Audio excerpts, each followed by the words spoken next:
मुद मंगलमय संत समाज, देवी और देवताओं, भारत की कर्णधार पीढ़ी बच्चों,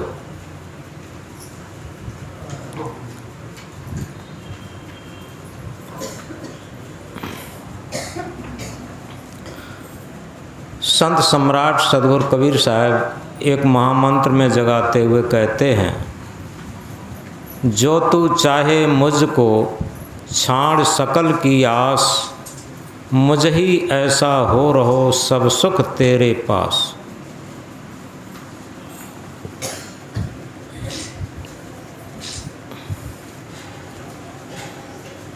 यदि तू मुझको चाहता है,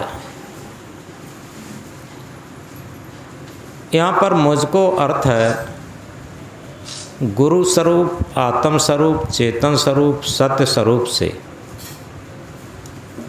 यदि तू सत्य स्वरूप को चाहता है, क्योंकि कबीरत्व क्या है? सत्य स्वरूप ही कबीरत्व है। और उसे यदि तू चाहता है तो मुझ ही ऐसा हो रहो, यानी मुझ ही ऐसा हो रहो, क्योंकि सत्य के समान दुनिया में कोई उदाहरण नहीं है। सत्य का कोई विकल्प भी नहीं। सारी चीज़ों का उदाहरण है, लेकिन सत्य का कोई उदाहरण नहीं दिया जा सकता। सत्य सत्य है, उसका कोई विकल्प नहीं, कोई एग्जाम्पल नहीं, कोई उदाहरण नहीं।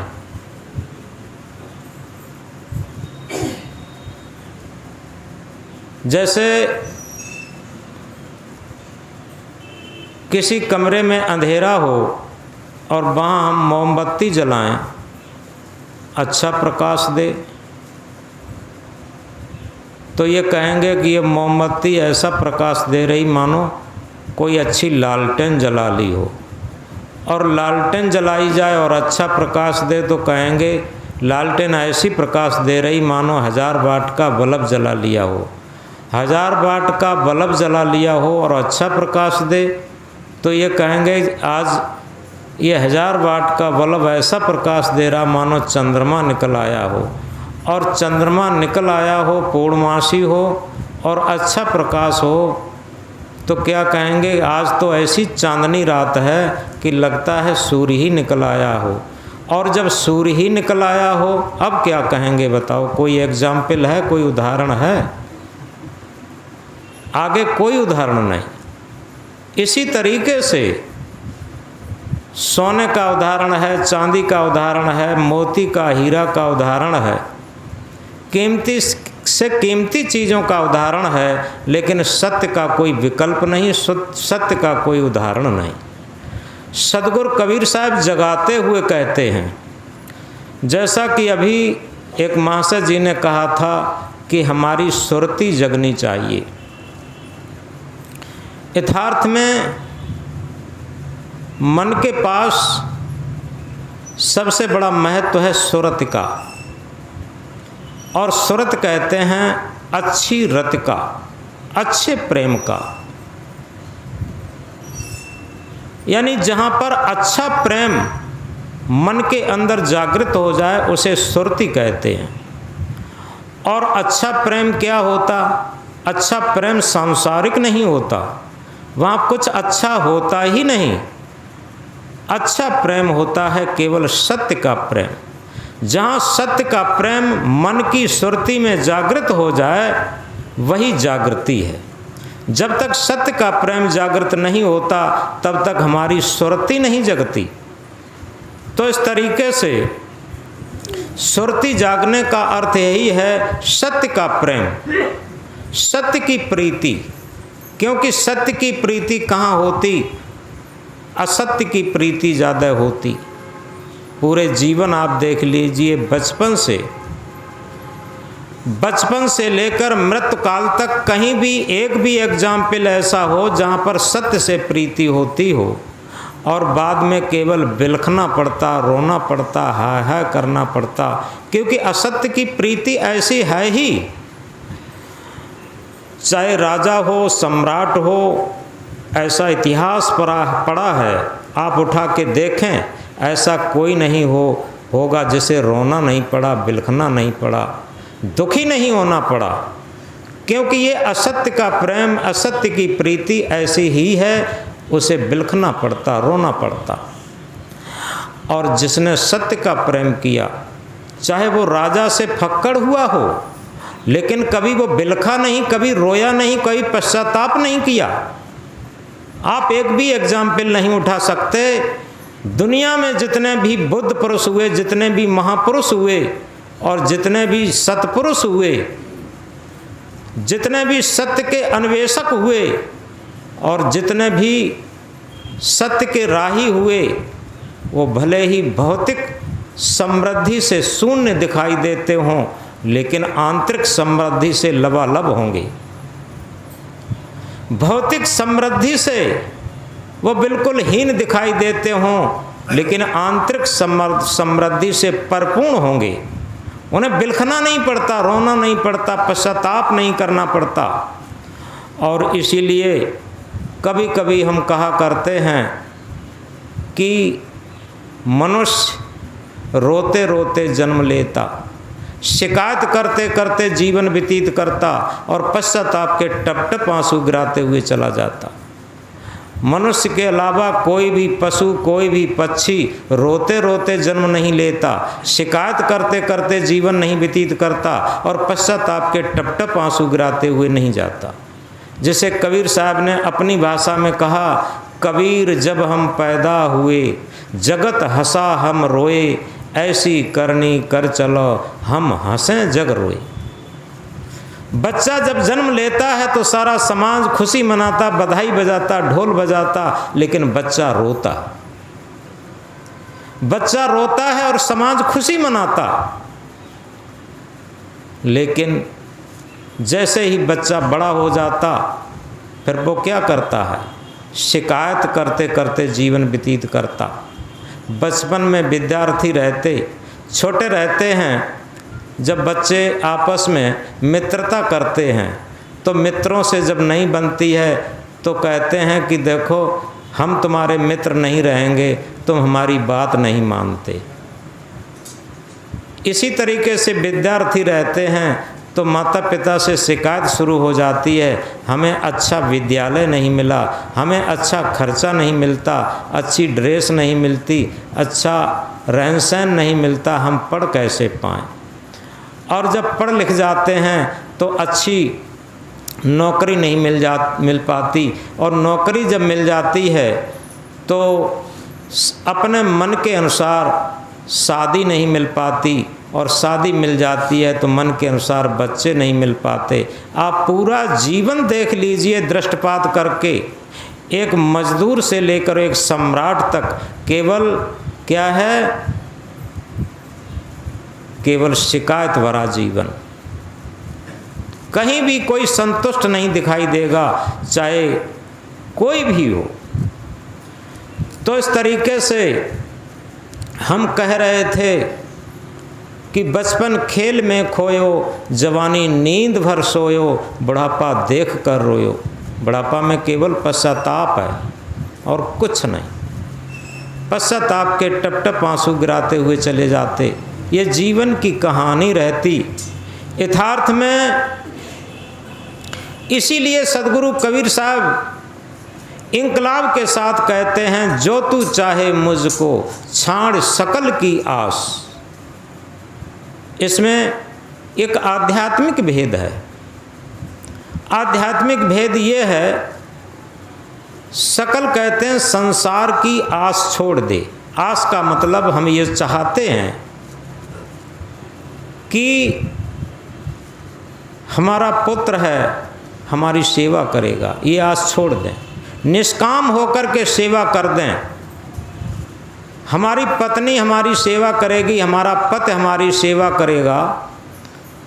हमारे अंदर एक बहुत बड़ी भूल है व्यवहार काल में, उसे हम समझ नहीं पाते। हम अधिकार के पीछे लड़ते हैं और कभी कर्तव्य को नहीं समझते। जिस दिन हम अपनी भ्रमित बुद्धि को और बुद्धि को अगर विवेक बुद्धि की तरफ लाएं तो ये सूत्र फिट हो सकता है। छाड़ सकल की आस, पूरे संसार की आशा छोड़ करके हम जीना शुरू कर दें, और उसे कहते हैं निष्काम स्थिति से जीना, उसे कहते हैं कर्तव्य निष्ठ होकर के जीना। जब हम कर्तव्य निष्ठ और निष्काम होकर के जीना जानते हैं तो फिर शिकायत करना छूट जाती, क्योंकि पहले से ही छोड़ सकल की आस, सारी आशाओं को हमने छोड़ दिया कि अमुक हमारी सेवा करेगा, अमुक हमारी बात मानेगा, अमुक हमारे अनुकूल रहेगा। ये सारी आशा छोड़ करके जीना शुरू कर दें। देखो एक अमृत पल ऐसा आएगा कि सारी प्रकृति हमारे लिए अनुकूल हो जाएगी।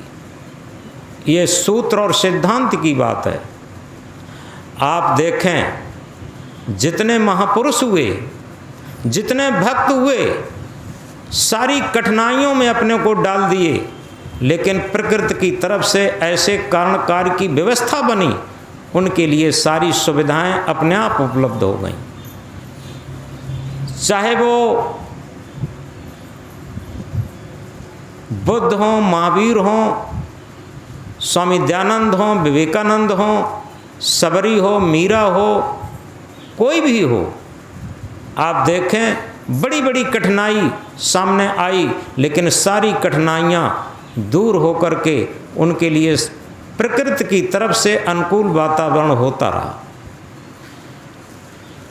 तो इसमें एक बहुत आध्यात्मिक भेद है। छोड़ सकल की आस, हम जितना आशाओं में बंधते हैं,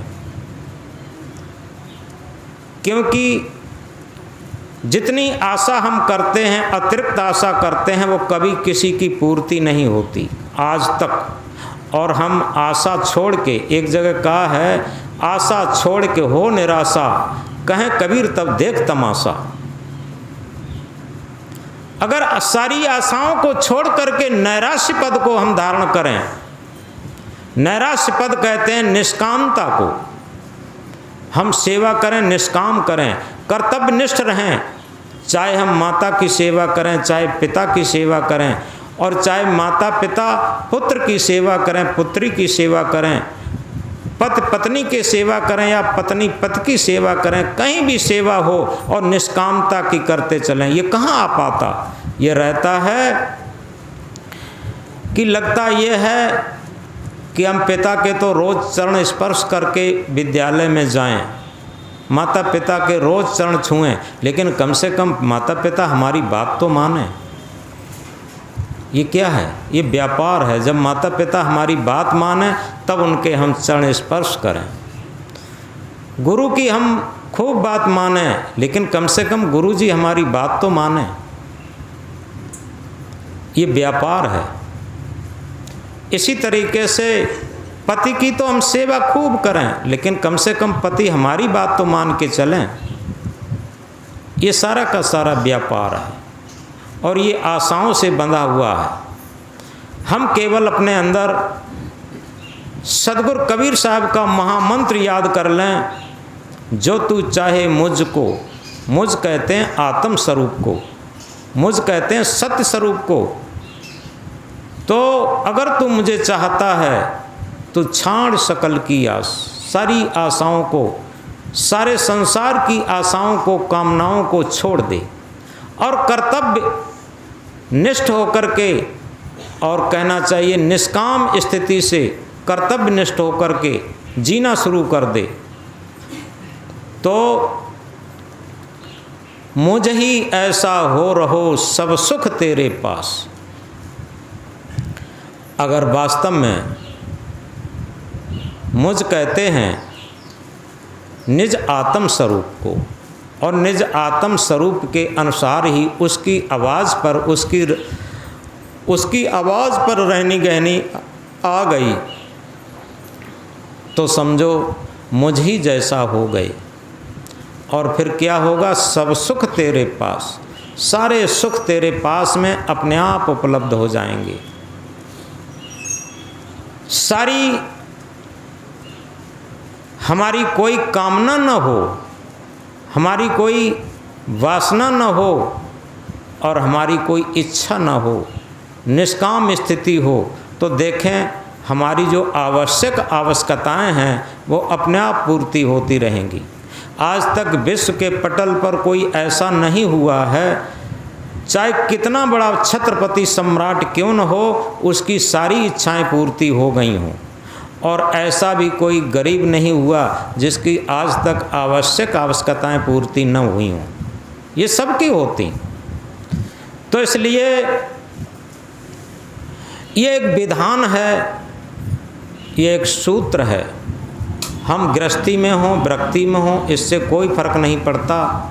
हमारे अंदर निष्कामता हो, हमारे अंदर निश्चलता हो, निष्कपटता हो, निर्द्वंदता हो।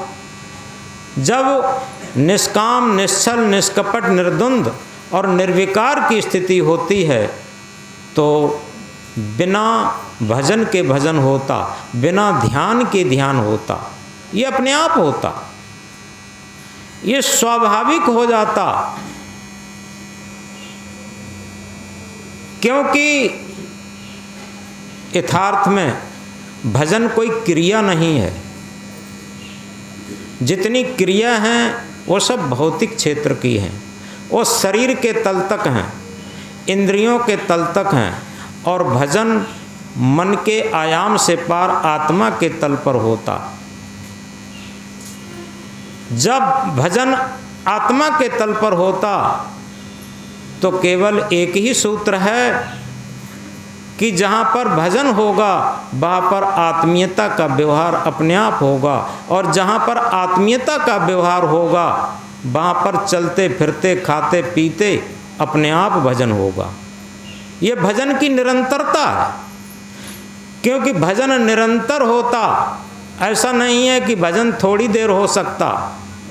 भजन के अंदर निरंतरता है, क्योंकि सत्य में निरंतरता होती और असत्य में निरंतरता नहीं होती, उसमें अंतरता होती है, वो अंतर होता। आप देखें कभी भी जितना भी प्राकृतिक खेल है उसमें सब में अंतर है। अभी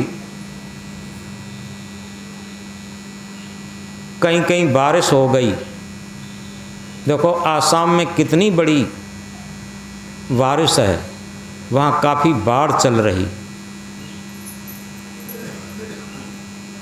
और कहीं कहीं कितनी गर्मी है। जहाँ समुद्र तटीय स्थान है वहाँ न गर्मी है न सर्दी है। पूरी प्रकृति में आप देखिए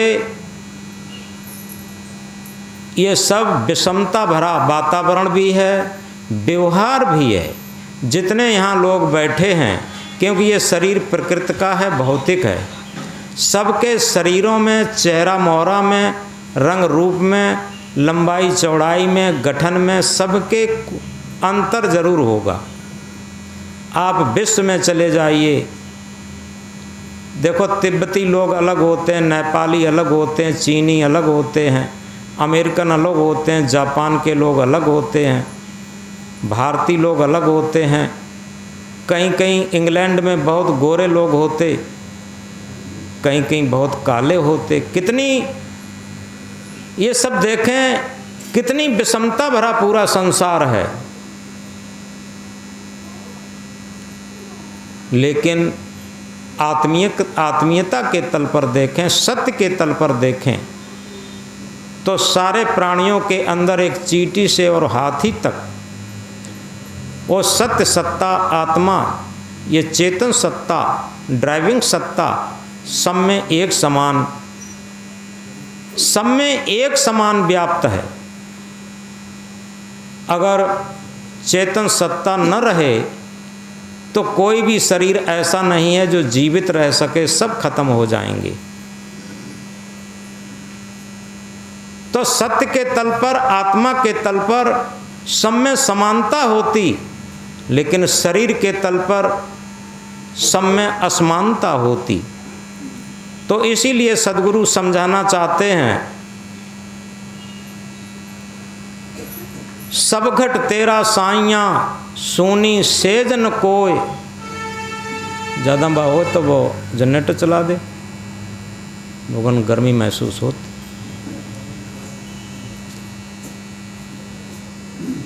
काट आ गई। बोलो सदगुरु कबीर साहब की। देखो भाई बात जो चल रही थी वही आ गई, कठिनाई महसूस हो गई, बत्ती आ गई।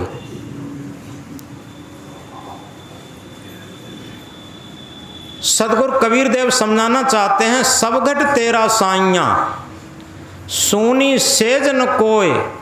बलिहारी घटता सुखी जाघट प्रगट होए। सब घटों में वही सत्य विराजमान है, कोई भी घट सूना नहीं, लेकिन उसी घट की बलिहारी है जिस घट से प्रकट हो जाए।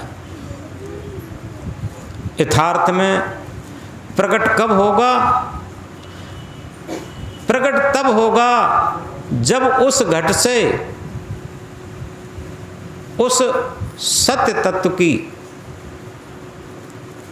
तैयारी की जाए, उद्घाटन किया जाए, प्रस्फुटन के लिए उसका चिंतन किया जाए और एक जागृत अवस्था लाई जाए।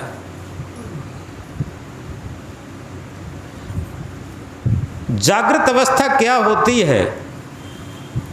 कुछ लोग सोचते हैं कि हम तो जाग रहे हैं। क्या बुद्ध के जीवन को देखिए, एक राजा के बेटा थे, कौन कमी थी,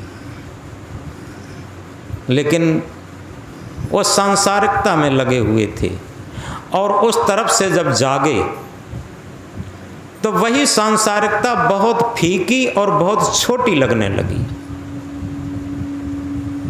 ये जागना था और उसे एक अगर सूत्र में बांध करके कहा जाए, तब जानो सोवत से जागे विषय वासना मन से त्यागे। ये एक सूत्र है। हमारे मन की वासनाएं जिस क्षण शांत होती हैं उस क्षण हमारे अंदर से सत्य का उद्घाटन होता है। जो घट-घट विराजमान चेतन सत्ता है, आत्म सत्ता है, उस सत्ता का उद्घाटन उसी क्षण होता। कब?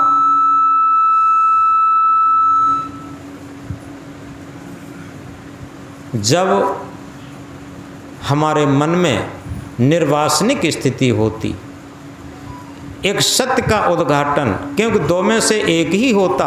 अगर इसे रामायण की एक चौपाई से समझें तो और सरल हो सकता। जहाँ काम तहाँ राम नहीं, जहाँ काम तहाँ राम नहीं, और जहाँ राम नहीं काम, तुलसी दोनों होत नहीं, रवि रजनी एक ठाम। रात्रि और सूर्य दोनों एक साथ नहीं हो सकते। जब सूर्य होगा तब रात्रि नहीं होगी, और रात्रि होगी तब सूर्य नहीं होगा। इसी तरीके से जब हमारे अंदर सत्य का उद्घाटन होगा तो वासनाओं की रात्रि नहीं होगी, कामनाओं की रात्रि नहीं होगी, ये मन का अंधेरा नहीं होगा। ये बात अपने आप समझ लें, उस टाइम सत्य का उद्घाटन होगा। और आज जितना भी समाज में टूटन फूटन, लड़ाई झगड़ा, ये किसके आधार पर है? ये मन के आधार पर है। जितना ही जिसका मन स्वार्थी होता जाता, वो अपने लिए ज़्यादा चाहता, अतिरिक्त चाहता, और उसकी कभी पूर्ति नहीं पड़ती। वो हविष की खोपड़ी कभी भरती नहीं है। और इसीलिए कहा, हविष की हविष इंसान को हैवान बना देती है। हविष की हविष इंसान को हैवान बना देती है। हविष की चोट इंसान को इंसान बना देती है। अगर हविष से बचें जीवन भर तो इंसान को भगवान बना देती है। ये सूत्र है। तो ये हविष की खोपड़ी, ये मन की हविष कभी किसी की भरती नहीं है, चाहे कितना भी उसके पास कुछ भी हो जाए। और तभी आज देखा है, आज केवल मन की गुलामी में जीवन रह गया, इंद्रियों की गुलामी में जीवन रह गया। आज हम देखते हैं चारों तरफ समाज में जब जाते हैं तो बड़ी निराशा मिलती है। क्योंकि निराशा इसलिए मिलती है, बेचारे माता पिता जिन्होंने संतान के लिए सब कुछ किया। अभी एक जगह गए थे तराई क्षेत्र में, तो एक सज्जन व्यक्ति, उन्होंने बड़ी मेहनत करके करीब 125 बीघा ज़मीन अपने नाम की और 6 लड़का उनके, सबकी शादी हो गई। आशा थी, सबको आशा रहती है छोटा लड़का बाद में शादी होती है और ये लगता है कि वही हमको रोटी देगा। बड़ों की शादी पहले हो जाती तो लगता ये रहता कि उनकी बहुएं आ गईं तो वो दूरी दूरी बनाना शुरू कर देते। तो छोटे लड़के की शादी हुई तो उसकी बहू पढ़ी लिखी ज़्यादा आई। अब उसने पूरे घर को तबाह कर दिया और वो दोनों माता पिता अलग रोटी करने को मजबूर हैं। और जो बड़ी बूढ़ी डोकरी हैं उनके पैर काम नहीं कर रहे हैं, लेकिन फिर भी वो काम में लगी रहती। तो हमने स्थिति देखी, हमने वहाँ की स्थिति देखी। उनके पास ट्रैक्टर भी है, मकान भी है, ज़मीन जायदाद भी है, सारी चीज़ें हैं। एक हैंडपंप लगा था, उससे करीब 10 फीट दूरी पर दूसरा हैंडपंप लगा था। हमने पूछा ये यहाँ हैंडपंप इतनी पास में क्यों लग गया? तो उन्होंने कहा कि एक दूसरे को पानी नहीं भरने देते, भाई भाई हैं सगे, एक कोख से पैदा हुए हैं। ये क्या है? ये सब मन के तल पर जीवन है। पहले हमारी गुरुकुली शिक्षा चलती थी जब ऋषि मुनि के आश्रम पर एक राजा का बेटा और एक मजदूर का बेटा, ये दोनों पढ़ते थे। वहाँ अनुशासन रहता था। क्या अनुशासन था कि वहाँ पर अगर एक मजदूर का बेटा गाय का गोबर डालेगा, लकड़ियाँ तोड़ के लाएगा, तो एक राजा का बेटा भी गाय का गोबर डालेगा और लकड़ियों को तोड़ के लाएगा। कोई पक्षपात नहीं था। वहाँ शिक्षा की निष्पक्षता थी। और शिक्षा में क्या सिखाया जाता था? मातृ देवो भव, पितृ देवो भव, आचार्य देवो भव, अतिथि देवो भव, ये सिखाया जाता था। और तभी देखो वो रामायण की चौपाई क्या कहती है कि प्रात काल उठ के रघुनाथा, मात पिता गुरु नावे माथा। ये शिक्षा कहाँ से पाई? ये गुरुकुल से पाई थी।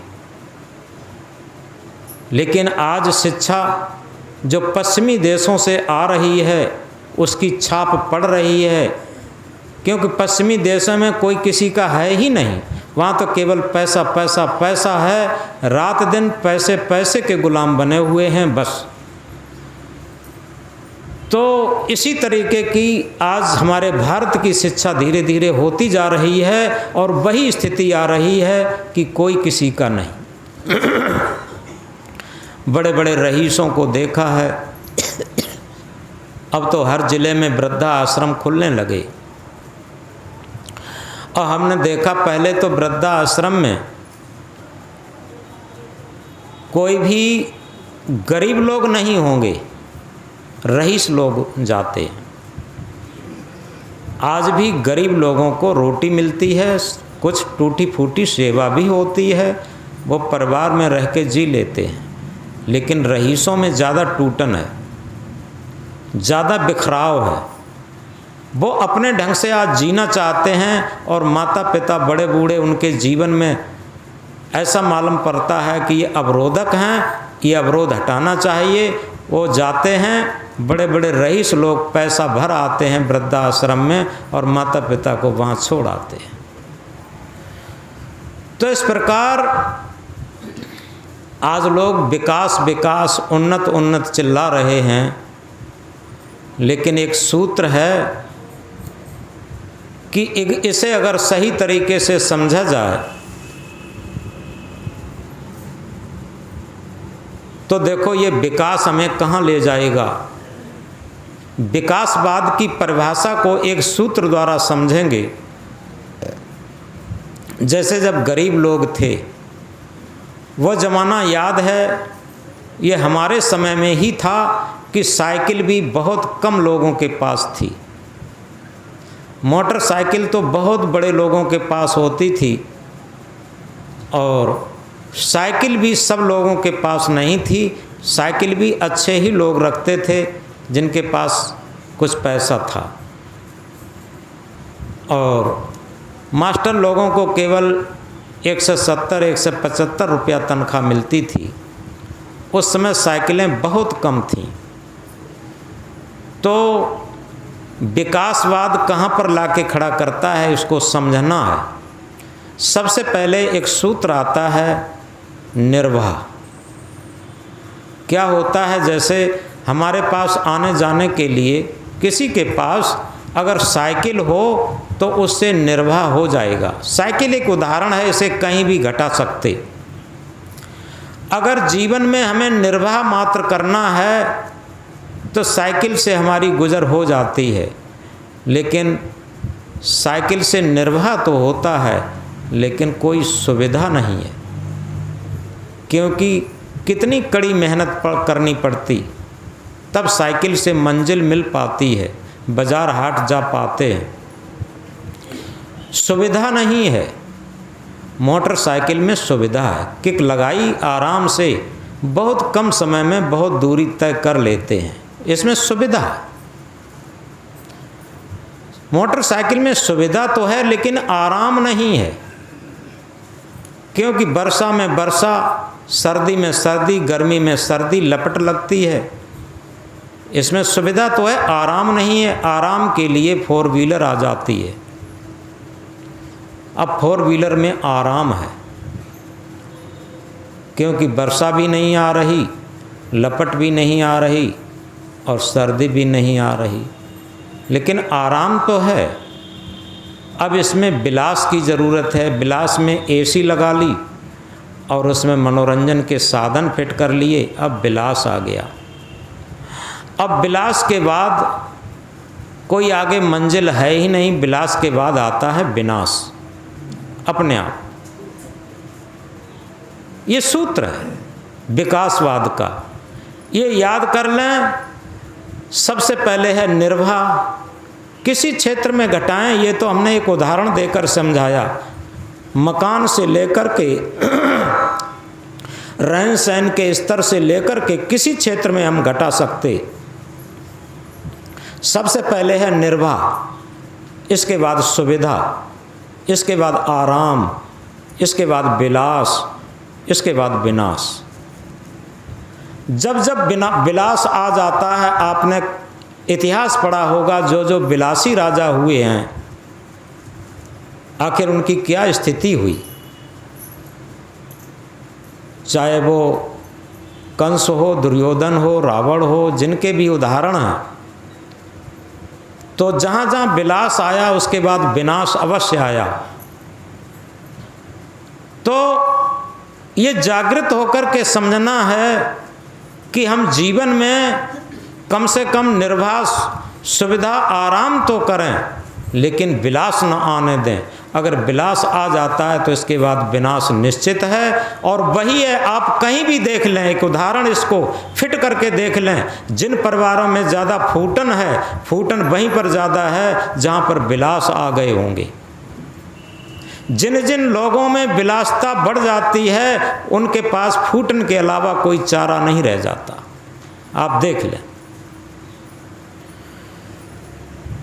तो इस तरीके से सदगुरु कबीर समझाना चाहते हैं, रूखी सूखी खाए के ठंडा पानी पीऊ, देख पर आई चूपड़ी मत ललचावे जी। गोधन गजधन वाजधन और रतन धन खान, जब आवे संतोष धन सब धन धूर समान। कबीर साहब ऐसा कोई क्षेत्र नहीं छोड़ते कि अगर हम कबीर साहब को अगर अपने अंदर धारण कर लें तो हम किसी भी स्थिति में हों, उनके अगर हम सूत्र और मंत्र याद कर लें तो हमें निश्चित अपने जीवन में जागृति मिल सकती है। कबीर साहब क्या कहते हैं? आधी और सूखी भली, सूखी और आधी भली सारी सोग संताप, जो तू खाएगा चूपड़ी बहुत करेगा पाप।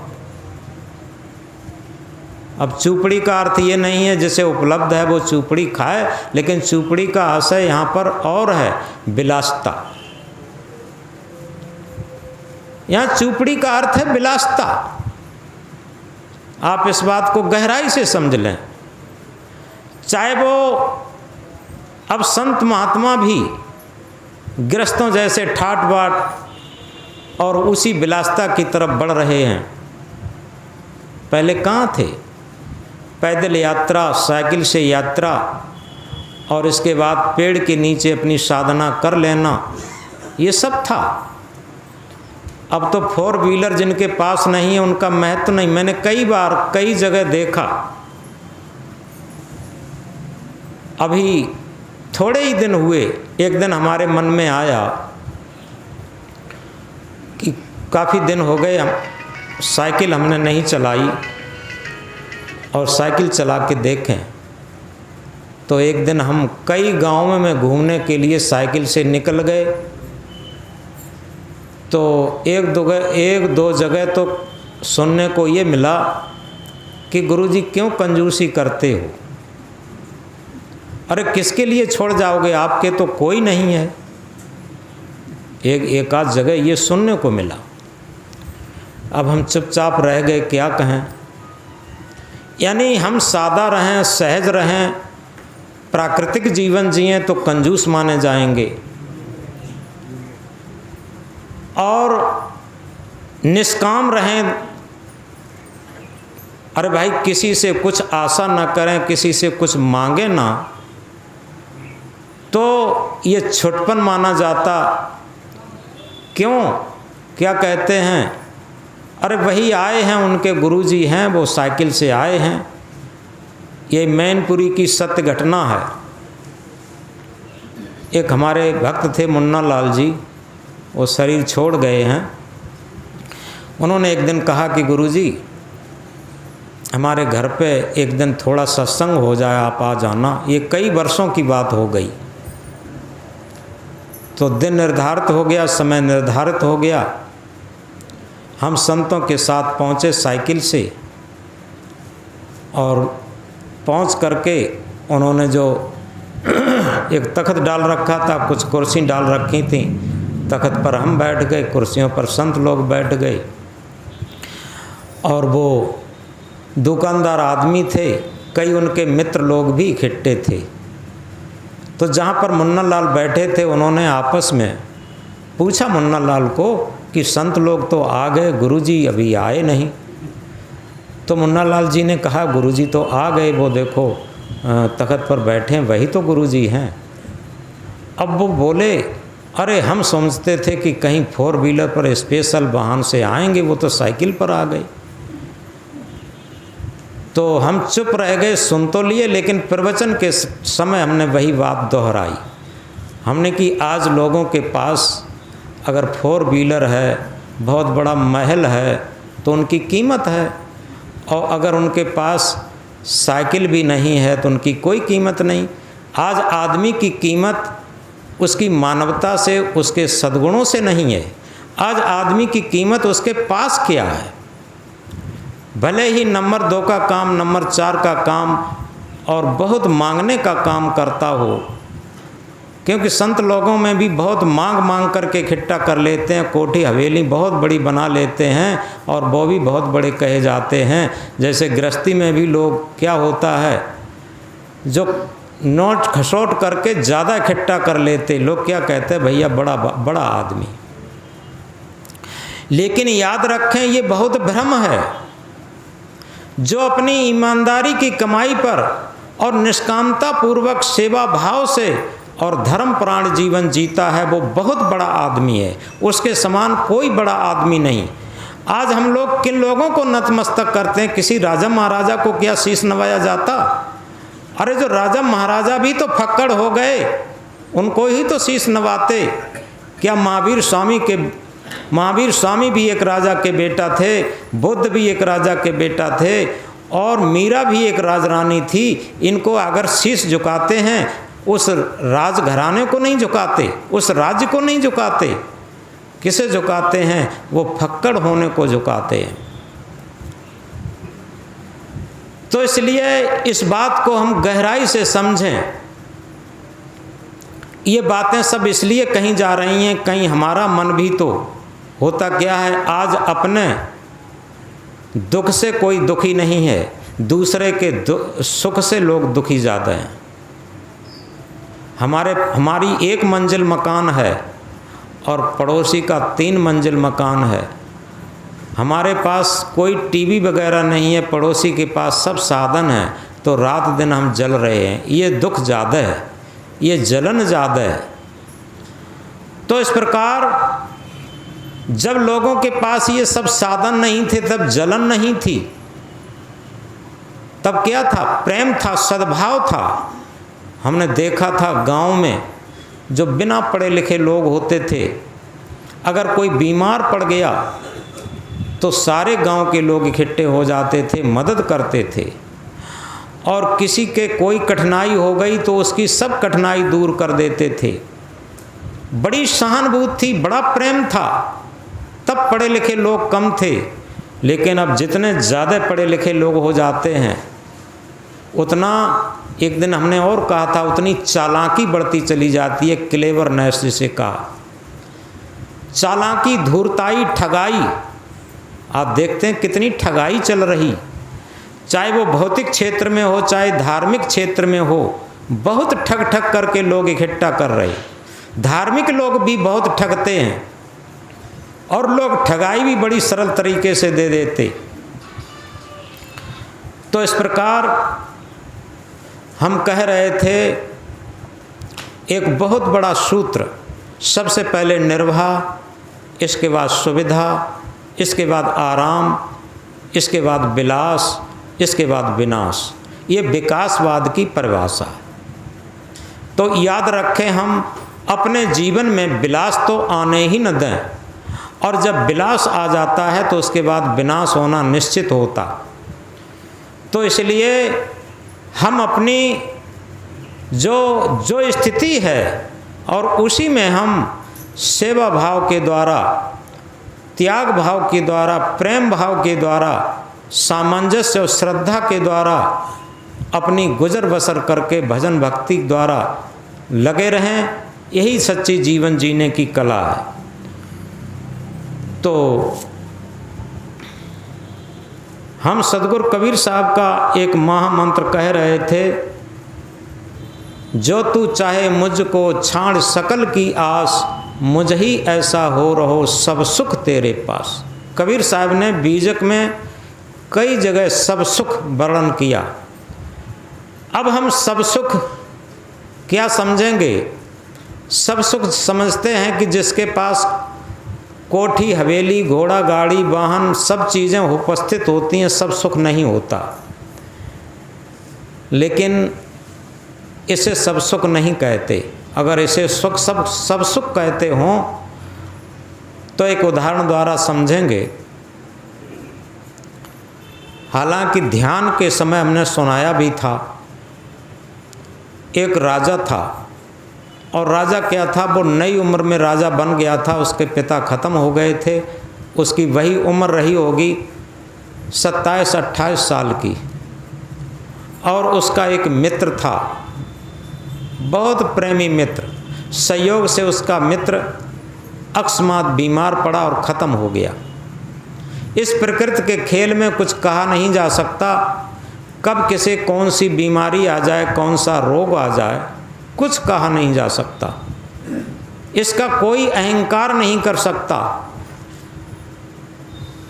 क्योंकि जो गामा पहलवान बम्बई का था, चलती हुई कार को रोक देता था, और उसे ऐसा फालिज ने मारा कि अपने शरीर पर बैठी हुई मक्खी को नहीं उड़ा पाता था, तो क्या कहा जाए। इस शरीर का कोई ठिकाना नहीं, कब किसे कौन सा रोग हो जाए। तो वो राजा का मित्र बीमारी से ख़त्म हो गया अकस्मात। अब मित्र के ख़त्म होने से उस राजा को बहुत चिंता हुई। चिंता में यहाँ तक हुआ उसकी रोटी पानी खाना और भूख प्यास और नींद सब चली गई। अब न नींद आ रही न भूख प्यास लग रही। डॉक्टरों को दिखाया गया, डॉक्टर ने दवा वगैरह दी लेकिन कोई फ़ायदा नहीं हुआ। संयोग से एक संत उधर से निकल रहे थे। लोगों के अंदर जिज्ञासा जगी, संत को दिखा लिया जाए, हो सकता कोई जड़ी बूटी जानते हो। तो संत से कहा कि महाराज हमारे राजा साहब बीमार हैं और इन्हें पता नहीं चलता कौन सा रोग है, हालांकि डॉक्टर को भी दिखाया लेकिन ठीक नहीं हो रही।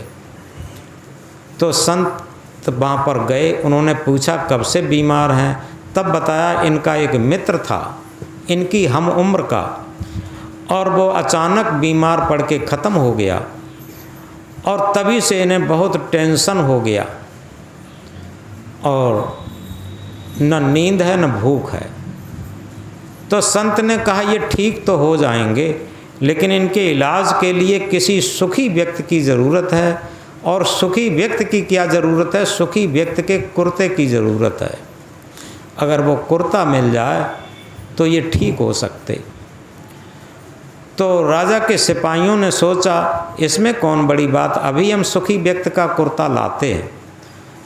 2 सिपाही वहाँ से चल देते हैं और नगर में जब पहुँचे तो जो बहुत बड़ा सेठ था जिसकी कई कारखाने और मिलें चल रही थीं, चारों तरफ नौकर नौकरानी हुकूमत में थे, एसी लगी हुई थी, वहाँ पर पहुँचे। सिपाहियों ने सेठ को नमस्कार करके और बैठ गए। सेठ ने कहा कहो भाई कैसे आना हुआ। सिपाहियों ने कहा कि सेठ जी हमारे राजा साहब का इलाज होना है और उसमें सुखी व्यक्ति का कुर्ता चाहिए, और नगर के सबसे बड़े आप सुखी व्यक्ति हमें महसूस होते हैं, अतः आप अपना कुर्ता दे दीजिए। सेठ ने कहा ना ना भैया ये बात मत कहो, ये बात कहते ही हमारी छाती फटने लगती है। हम सुखी कतई नहीं है, हालांकि हमारे पास कल कारखाना पैसा टका नौकर नौकरानी हुकूमत की कोई कमी नहीं है, ये सब मेरे पास है। लेकिन सबसे बड़ा दुख ये है इतना सब सारा माल खजाना सब होते हुए, प्रॉपर्टी होते हुए इस घर का दीपक नहीं है, यानी हमारे कोई लड़का नहीं है। बताओ कितना दुख होगा उसे। सिपाही चुपचाप वहाँ से उठ लिए। उन्होंने सोचा ये तो बहुत दुखी है। दूसरी जगह पहुँचे, ऐसा ही सेठ था, वहाँ पर उसके लड़के भी थे, बहुएँ भी थीं। तो वही बात उन्होंने दोहराई कि सेठ जी आप नगर के सबसे संपन्न व्यक्ति और सुखी व्यक्ति हैं और हमारे राजा साहब का इलाज होना है, आप अपना कुर्ता दे दीजिए। तो सेठ ने कहा कि ना ना भैया ये बात मत कहो, ये बात कहते ही हमें बड़ा आंसू झलकने लगते हैं। हम सुखी कतई नहीं हैं, हालांकि हमारे धन की कोई कमी नहीं है, फैक्ट्री कल कारखानों की कमी नहीं है, लड़के बहुएँ सब हैं, लेकिन एक भी लड़का एक भी बहू हमारी बात नहीं मानता, बिल्कुल हमारे अपोजिट चलते हैं और कोई भी बात कहते हैं और एकदम खरखरा के हमारे ऊपर दौड़ पड़ते हैं। इससे तो लगता है हम कहीं निकल जाएं और भले ही भीख मांग के खा लें, लेकिन कम से कम सुखी जीवन तो जिए, हम कतई सुखी नहीं हैं। और उसके आंसू छलकने लगे। सिपाही वहाँ से भी उठ लिए। अब तीसरी जगह पहुँचे जहाँ पर कल कारखाना धन दौलत सब था, नौकर हुकूमत सब थी, लड़के बहुएँ सब थे। तो सिपाहियों ने वही बात दोहराई और ये कहा कि भाई सेठ जी आप नगर के सबसे सुखी व्यक्ति मालूम पड़ते हैं, हमारे राजा साहब का इलाज होना है, हमें सुखी व्यक्ति का कुर्ता चाहिए, अतः आप कुर्ता दे दीजिए।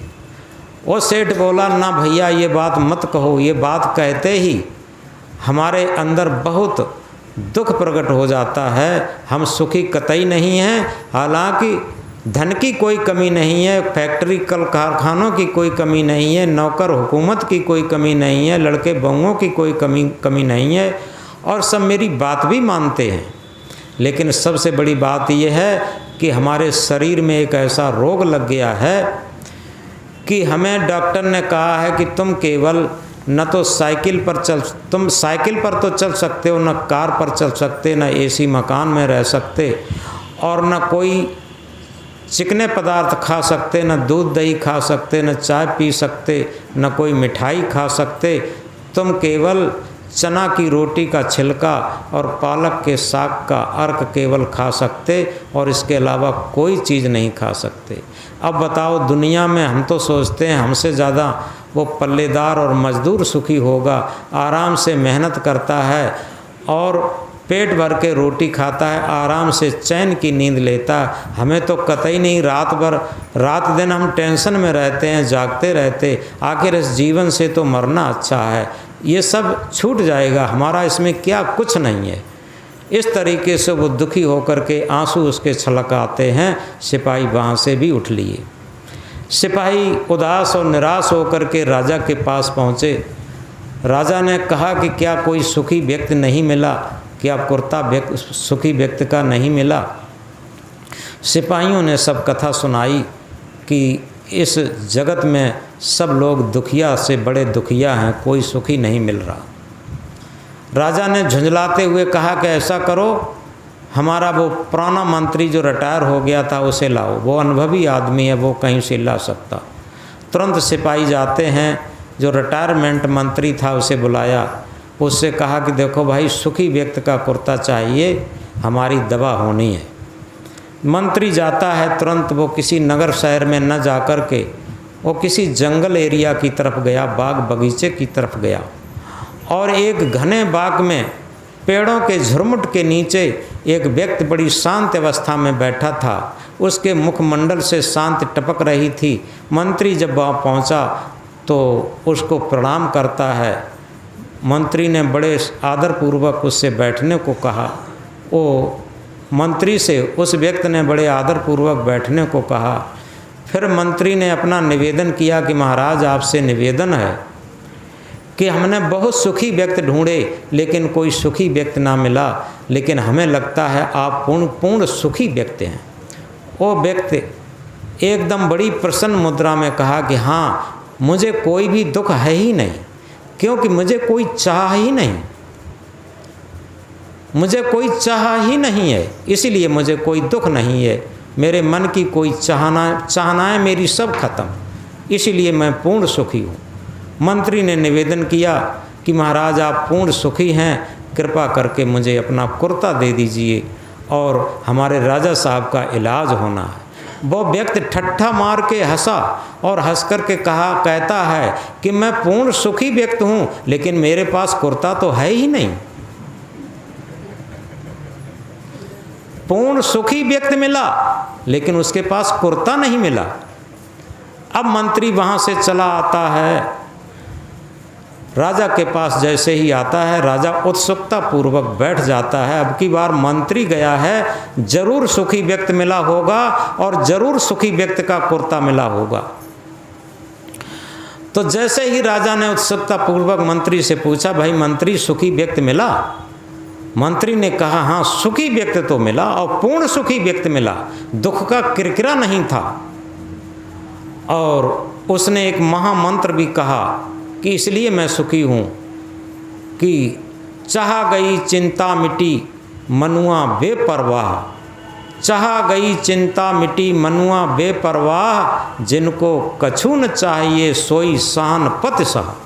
वही सम्राट के सम्राट हैं जिनकी चाहनाएं सारी खत्म हो गई। उन्होंने ये मंत्र भी कहा।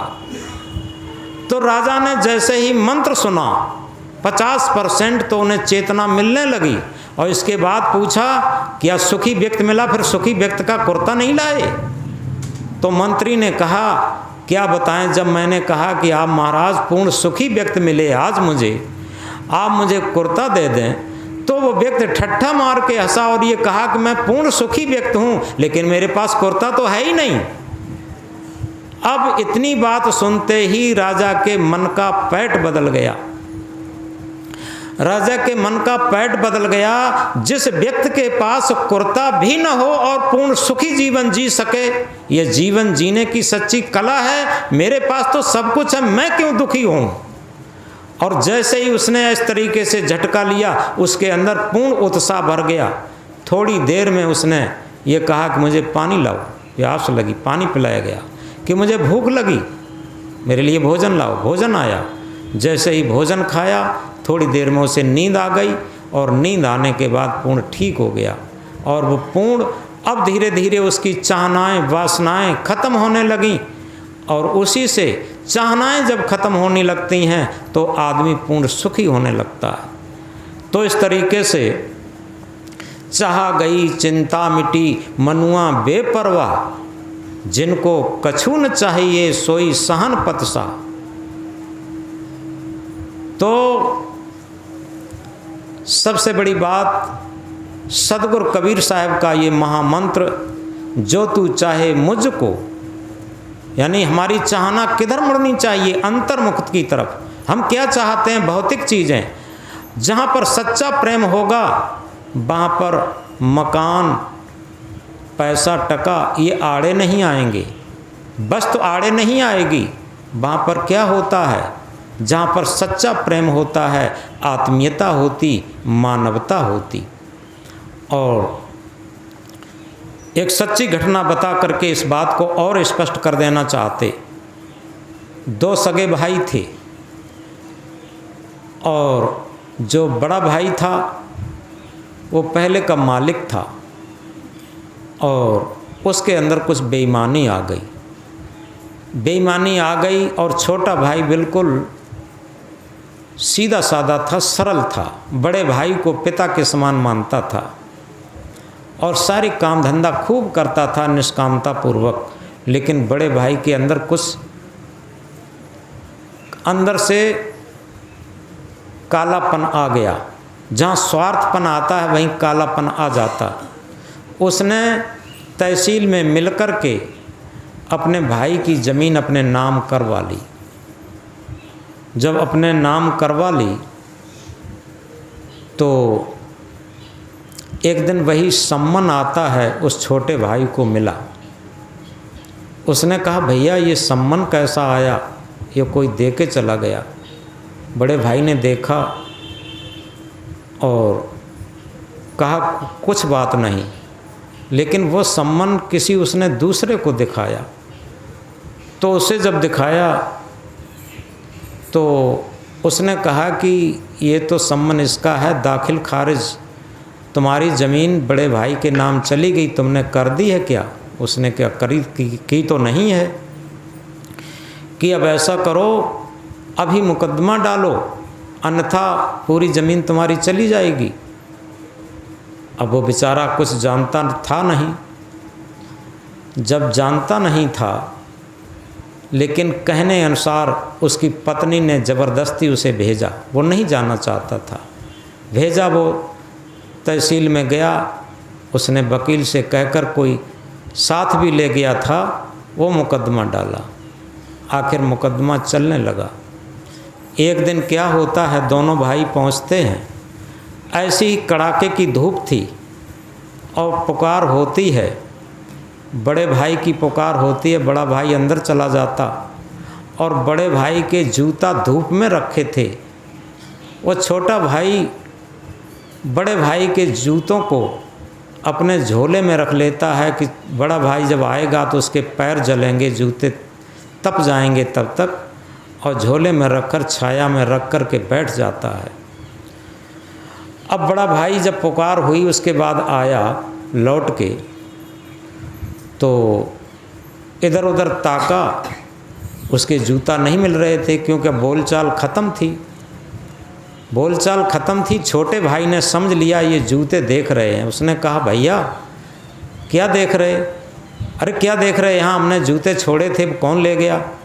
छोटे भैया ने कहा कि भैया वो आपके जूते हमने रख लिए हैं छाया में, वो धूप में तप रहे थे। हमने सोचा कि भैया आएंगे और जूता पहनेंगे तो उनके पैर जलेंगे, इसलिए मैंने जूते छाया में रख लिए हैं, झोले में रख कर के छाया में रखे, ये ले लो। जैसे ही जूते लेने गए, उस बड़े भैया की अहंकार की बर्फ़ पिघली। उसने कहा जो भैया मुझे इतना चाहता अब भी कि मैंने ज़मीन नाम करवा ली और तब भी ये इतना चाहता मेरे जूते उठा करके जिसने छाया में रख लिए, कहीं भैया के पैर न जल जाएं। और एकदम उसके अंदर आंसू छलक आए और उसने कहा भैया चलो घर। बड़े भैया ने छोटे भैया से कहा चलो भैया घर चलो। छोटा भैया कहता है नहीं भैया अभी कैसे चलूं, आपकी तो पुकार हो गई है, हमारी तो पुकार नहीं हुई है। बड़ा भैया कहता है नहीं भैया पुकार हो गई है, अब तुम्हारी पुकार हमारी भी नहीं होगी, तुम्हारी भी नहीं होगी, और चिंता मत करो, अब हमारी भी ज़मीन तुम्हारे नाम होगी। अब उसने क्या काम किया, अपनी ज़मीन का बैनामा और छोटे भैया के नाम करा दिया। जिस भैया के इतनी उदारता हो मेरे जूतों को भी छाया में रखकर मेरे पाँव न जल जाएं, इतनी अब ऐसी हमारी हमदर्दी है।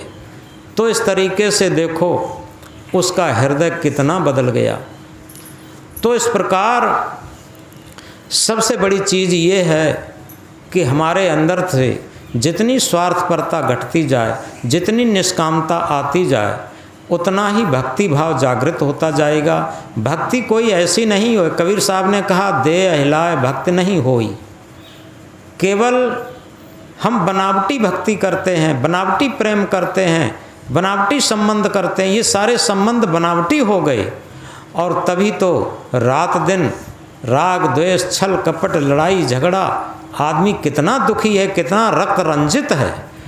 आज अगर देखो तो फूलों पर तितलियां मंडरा रही हैं, भौरे गुंजरा रहे हैं। जंगल में चले जाओ तो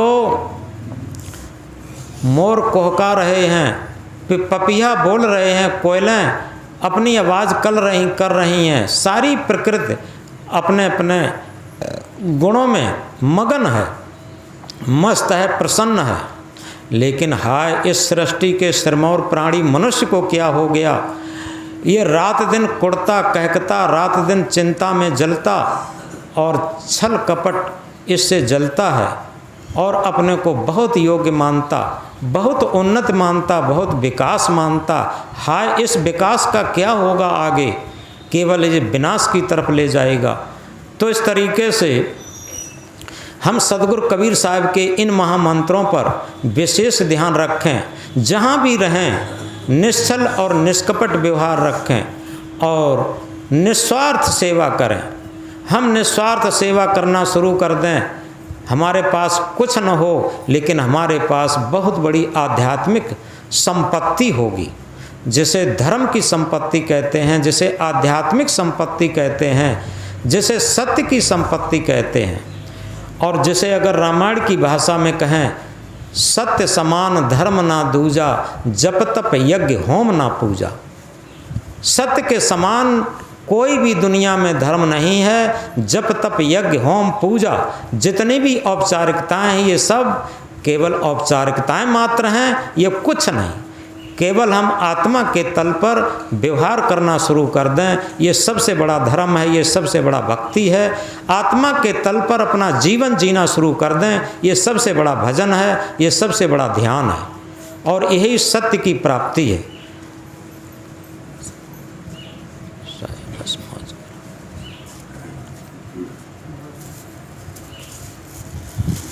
तो हम सद्गुरु कबीर साहब का एक महामंत्र कह रहे थे,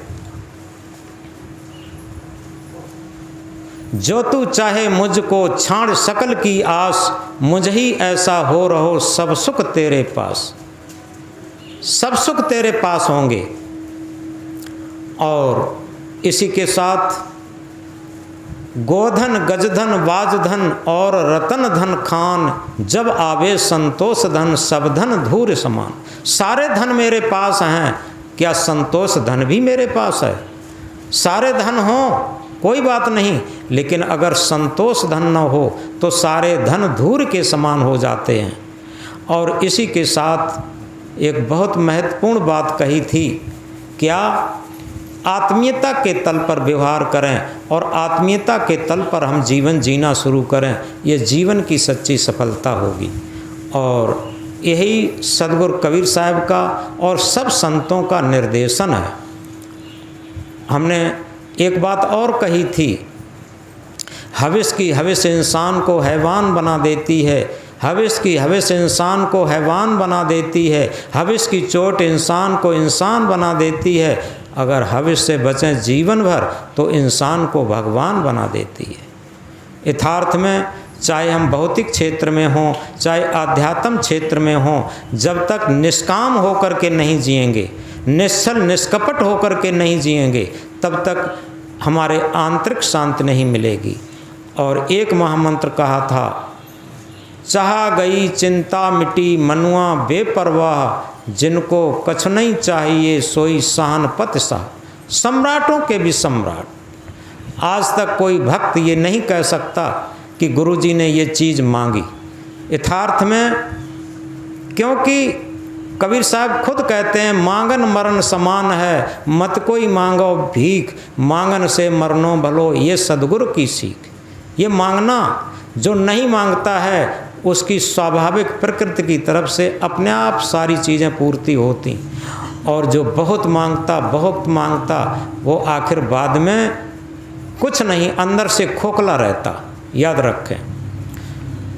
तो अधिक न कहकर समय हो गया है, और अंतिम बात ये है कि अभी गुरु पूर्णिमा आएगी, पंपलेट ला कर के बांट दें, क्योंकि